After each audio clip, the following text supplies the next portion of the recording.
Hello, friends. I believe you are doing well. I am fine. My name is Esther, and today is Wednesday. I am here because most Wednesday I've been skipping because I've been so busy with a lot of works, and you always be there, patient for me until that time I can find time so I can sit down and read our stories. It's now becoming a habit that we choose 3 readings out of thousands of messages that comes on my phone and try and see how we can find answers to some of the to the problems. I always say there's no way I read. All I do is just to try and answer the questions using my own experience and my own educational background. So if I say something that offends you, or if I say something that you do not understand, you can come back to me if you like, or you can, go get some referral somewhere and then you pick it from there. So I don't take calls. I always say I don't take calls. People calling me, even if you call me 100 times, I don't pick calls. SMS, I might attend to them, but calls, I don't even answer calls. The first reading say, "Good evening, Esther. Trust you and yours are doing fine. I have an issue bothering me and I need an advice. So recently, I gave my boyfriend money to buy a small car for the house for mobility sake. He got the car and the house because he was not working at the time. He's not working at the time. To make the story short, he registered the car on his name and the house on his name. We are not yet married, but we understand each other very well. We understood each other very well. Few days ago, my friend who stayed close to the house he stays told me he saw a woman coming off the house, but she was quite sure that it wasn't me. Yesterday, someone showed me a postcard of invitation wedding of him and another woman. I feel like losing myself. Please advise. The most dangerous thing we do when we get in a relationship is to try and improve the other person. When you get in a relationship, especially as ladies, we try to buy things for our partners. But now the dangerous part of this is that a person who is not married to you, who is just a boyfriend, and already you are packaging him, you are buying him all these kinds of things. When he goes like this, you have lost it all. So why is it that we try to improve the person who came to us when he knew we were at the same level? Now, when you start buying these kinds of things, he will start developing feelings that he's no more of your same type. He will look for another somebody who is better than you, who is almost like him, because all you do is to improve him, forgetting about yourself. Did you improve yourself? Why did you have to give somebody money to buy a car and a house if you couldn't even improve yourself? Now you feel like losing it. You have lost it. But it's a message. Now you're asking, what can you do? I don't know, because if you were married, whatever you had, it was going to be shared equally. Now you gave to the boyfriend who will just go without not even, So this is the dangerous part of how women treat men. And most men who are being treated like this, they end up just disappointing these ladies.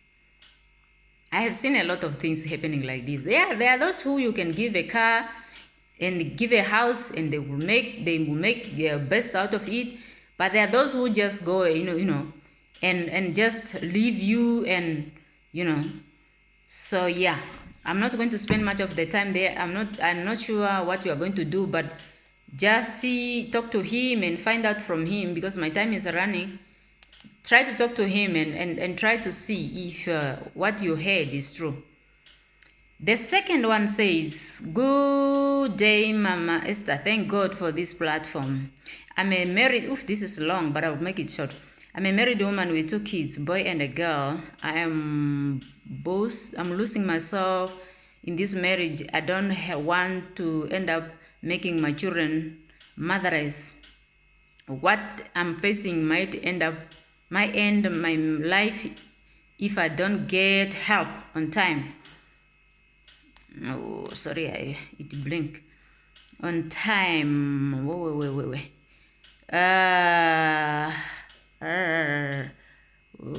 On time. Wait. Because so many times depression keep making me think of suicide, but anytime I remember no one can take care of my children like I do, it make me get over it. Our marriage will be 5 years by July. My husband is an hot-tempered man who gets angry easily to anything, and he is a very jealous type, and his insecurity in the highest grade. Oh, this is long. I'm trying to get to the end of this. The worst part of is I'm not careful. Anytime that happen, he might end up beating me. The number of times he has raised his hand against me, countless time now. The most painful part is that he does it in front of our kids, who will keep screaming, "Dad, stop beating Mom." They just 3 and 4 years. This make me weep anytime he does this in front of my kids. The recent one he did was in theirs. You are having a husband who beats you in front of your kids. He's jealous type. He is all this what you mentioned. Due to time, I'm not going to listen. I will tell you one thing, maybe not what you are expecting, but I'll say it. If you commit suicide like you are suggesting, you feel like doing sometimes, right? He will get married to another woman and move on his life peacefully. That is his gain. Now tell me your gain and your kids. Should you commit suicide? You already know, you said it, your kids. Who is going to take care of them like you do? A marriage, an abusive marriage, or an abusive relationship is not the end of the world. If you feel like this marriage will lead you to a point where you can lose yourself, you need help, he need help. If things are not going the way you want it, there's nothing wrong to leave an abusive relationship. I'm not a person who can advise people to stay in an abusive relationship, especially when it's a physical abuse, because I have seen people dying in the same process. Women being killed, they leave their young kids are suffering, they have trauma, like your kids are having trauma already. They need counseling, because if they don't need counseling, it will affect them psychologically, because they are there and they're screaming dead. Imagine if these kids were big, they will end up involve themselves in your fight. So please, you need help. I don't know whether you told your parents, you told his parents. Do not think of committing suicide. If you think of doing that, you just give him enough space to do whatever he wants to do. Now, what will happen to your children? So those are the things that you should know. It's not, you are making your children suffer. Do not live. There's a life after an abusive relationship. Do not worry about what people say. Worry about your life. Worry about your well-being. Sometimes he will beat you and maybe you don't even die. You just become a disabled. It is something that you cannot handle. It's uncalled for. So act diligently. I'm done with you. My time is running. The last one said, "Hi Esther, I am deeply stressed. My boyfriend and I both from Gauteng, though we in Cape Town because that's where he works. For 12 years, he been preaching about marriage. Up to now, our son will be at the university very soon. Yet, still there's no marriage. I lost hope. Please help. How am I going to help? To print you a marriage certificate?